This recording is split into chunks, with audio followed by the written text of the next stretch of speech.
Shay, I'll start with you first. So I think that when we first meet David, I think it's easy to maybe put him in the box and be like, okay, this is going to be like the drug dealer character for this movie, and kind of figure out like what his moves are going to be throughout the film. But as the film goes on, you kind of feel, you go on a journey with the character, feel like there's more to him, and realize that he's not necessarily this stereotypical character that we may see in a movie like this. So why do you think it was important to have this character, open up, and we learn more about him throughout this movie than just being that?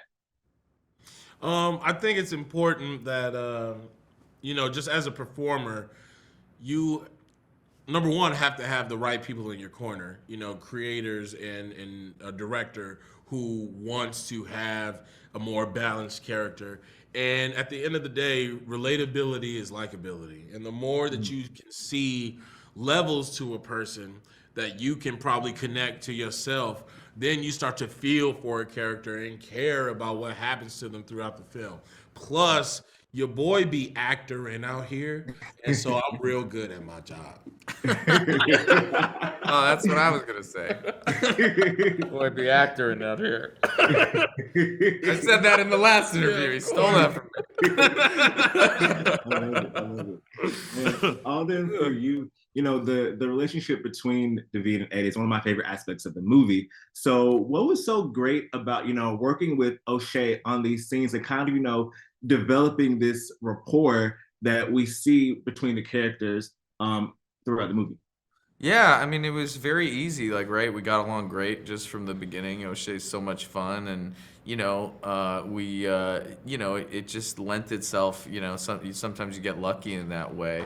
But when I read it, I just really liked their relationship. I liked, the character and what he was going through, and that you have that background to this. I think adds a little bit of. Heart and feeling to the events, and then it was just a lot of fun. Yeah, yeah. And also there are a lot of kills throughout this movie. Yeah. Not just for any of them, but O'Shea, your character, like I feel like it takes the most hits throughout this movie, like over and over again. And like my favorite part of one of my favorite parts as well was just like David being worried about his clothing throughout throughout all this is going on. So what was the experience like shooting those scenes, especially the bathroom scene, because that was like a lot. That was a lot. Yeah, I love the bathroom scene because I get to beat three people up, and that's the coolest thing you get to do in a movie. And yeah, David takes his lumps, but you have to think about the lumps that everybody else took.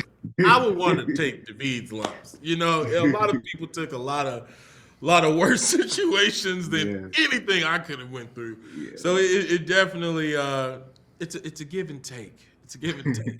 But Gotcha. I had a good time, completely safe throughout the entire filming. Great crew, great people behind you, making sure that everybody's safe, having a good time, and able to perform to the best of our abilities. Yes, yes. Well, thank you both so much for your time, and I can't wait for everyone to see this movie. Thank you. Thank you. First off, I wanted to ask, this is your latest feature, and then when I'm thinking about Pitch Perfect 2 and Charlie's Angels, all three of these films are like distinctly different, and they're different in so many ways. I want to know, like, how do you think those two films kind of influenced Cocaine Bear, despite the fact that like Cocaine Bear is something that's wildly different from the other two movies? It's funny to hear you say how wildly different you think they are because I saw so many similarities, right? Mm. I really feel like as a filmmaker, so, I love making comedy. I love putting really funny situations in front of interesting characters. I love Mhm. ensemble pieces. So all three of Yeah. those of my films are big ensembles. There's no singular point of view. And they're all underdogs, right? They're all in some way. I mean, there's no greater underdog than any person who comes up against a bear that's high on cocaine. But I really did feel like I just love telling these underdog stories. I love putting a palette of people on screen that my audience can see themselves in the movie and be, I love that hopefully there's someone for everyone to relate to in this movie, That's what I love doing. And And then also, it was a chance for me to grow. The action set pieces are super intense in this movie, and then the CGI. I mean, there's more than, I don't know, 2,000 visual effects shots and a completely computer-generated bear that was never on set. Being able to work with all of the technical aspects was a super fun challenge for me. Yeah, yeah. And a lot of this movie is like, it gets pretty bloody. It gets pretty bloody. So there's like, you have like I would call like, a tints of horror in there, but like there's also like the comedy and the dark comedy of it all. And I wanted to know like how did you set out to like bring this together on screen in ways that, you have the light aspects that are to the movies, but also like, it gets pretty, it goes there in certain points. Yeah, So how it's do you not want to, afraid. balance Yeah. that tone? It really was about the balance. For me, this film, when I read it, it was the middle of the pandemic.